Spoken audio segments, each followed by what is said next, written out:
Gawa, 16 na kabanata. Nagpunta rin si Pablo sa Derbe at sa Listra.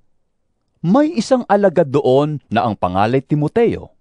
Ang kanyang ina ay isang mananampalatayang Hudyo at ang kanyang ama namay isang Griego.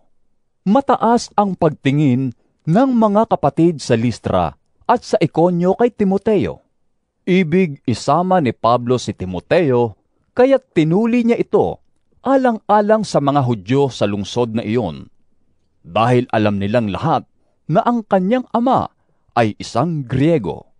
Sa bawat lungsod na kanilang dalawin, ipinaalam nila sa mga kapatid ang pasya ng mga apostol at mga pinuno ng iglesia sa Jerusalem, at iniutos na sundin iyon.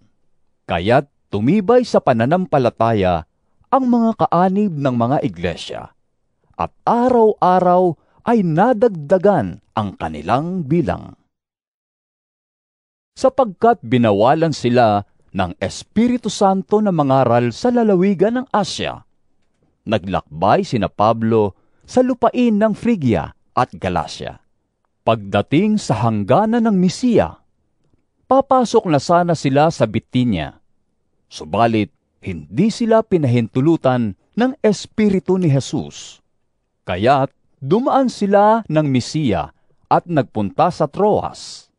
Kinagabihan, nagkaroon si Pablo ng isang pangitain. Isang lalaking taga-Macedonia ang nakatayo at nakikiusap sa kanya. Pumarito kayo sa Macedonia at tulungan ninyo kami.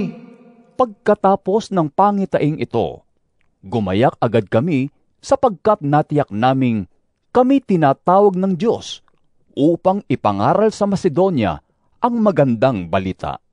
Mula sa Troas, tuloy-tuloy kaming naglayag papuntang Samotracia at kinabukasay sa Neapolis.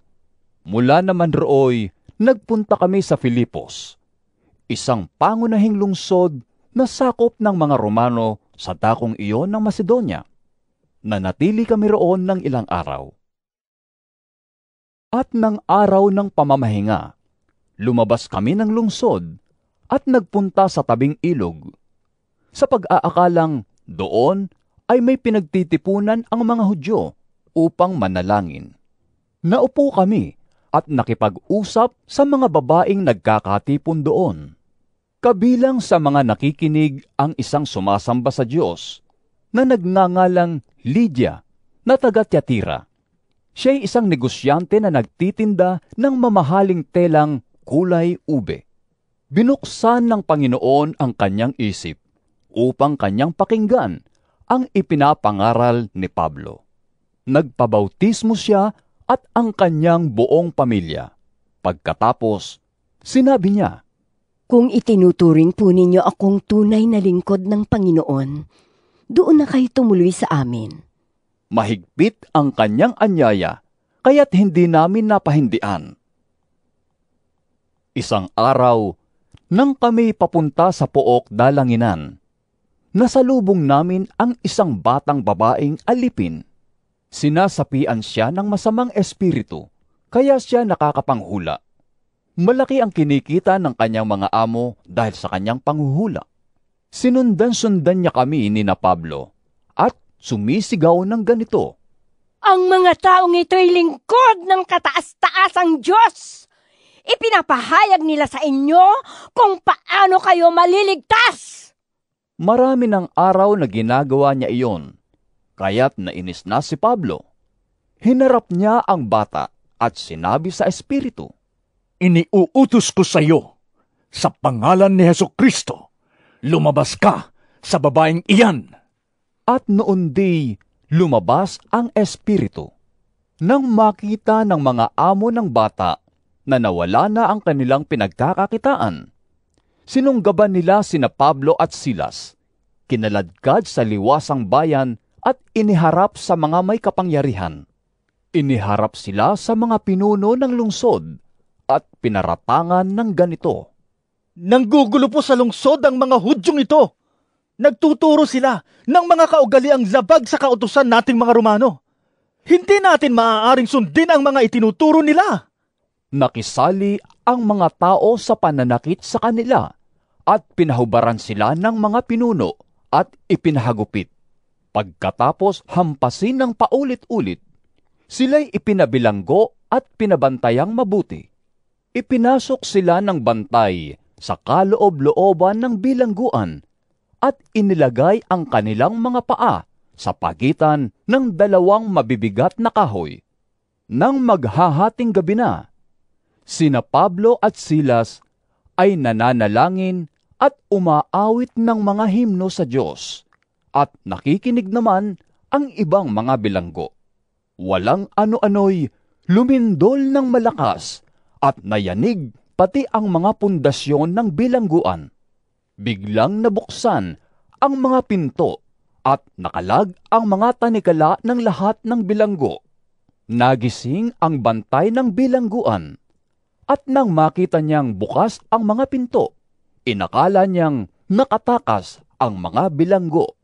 Dahil dito'y binunot niya ang kanyang tabak at magpapakamatay na sana.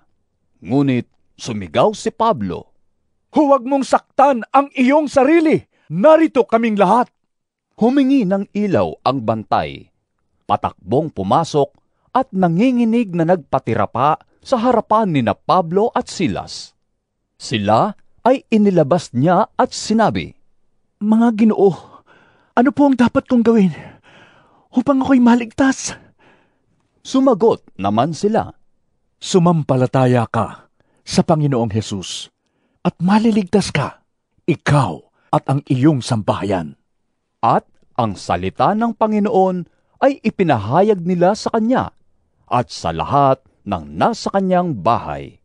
Nang oras ding iyon, hinugasan ng bantay ang kanilang mga sugat at siya'y nagpabautismo, pati ang buo niyang sambahayan. Pagkatapos, sila ay isinama niya sa kanyang tahanan at ipinaghanda ng pagkain. Masayang-masaya ang bantay at ang kanyang buong sambahayan sapagkat sila'y sumampalataya sa Diyos. Kinaumagahan, inutusan ng mga pinuno ng lungsod ang mga kawal na palayain sina Pablo at Silas. Kaya't sinabi ng bantay ng bilangguan kay Pablo, Iniutos po ng mga pinuno na palayain na kayo. Lumabas na kayo at umalis ng mapayapa. Subalit, sinabi ni Pablo sa mga kawal, Ipinahagupit nila kami ng hayagan at ipinabilanggo ng hindi man lang nilitis, gayong kami mga mamamayang Romano. At ngayoy palihim nila kaming palalayain? Hindi maaari. Silang pumarito at magpalaya sa amin. Ipinaalam ng mga kawal sa mga pinuno ng lungsod ang sinabi ni Pablo. At natakot ang mga iyon nang malamang sina Pablo at Silas pala ay mamamayang Romano. Kaya't sila'y pumunta sa bilangguan at humingi ng paumanhin sa dalawa. Inilabas nila sina Pablo at Silas at pinakiusapang lisanin ang lungsod. Pagkalabas ng bilangguan, sina Pablo at Silas ay nagtuloy sa bahay ni Lydia at dinatnan nila roon ang mga kapatid. Bago umalis ang dalawa, pinagbili na nila ang mga kapatid na magpakatatag sa pananampalataya.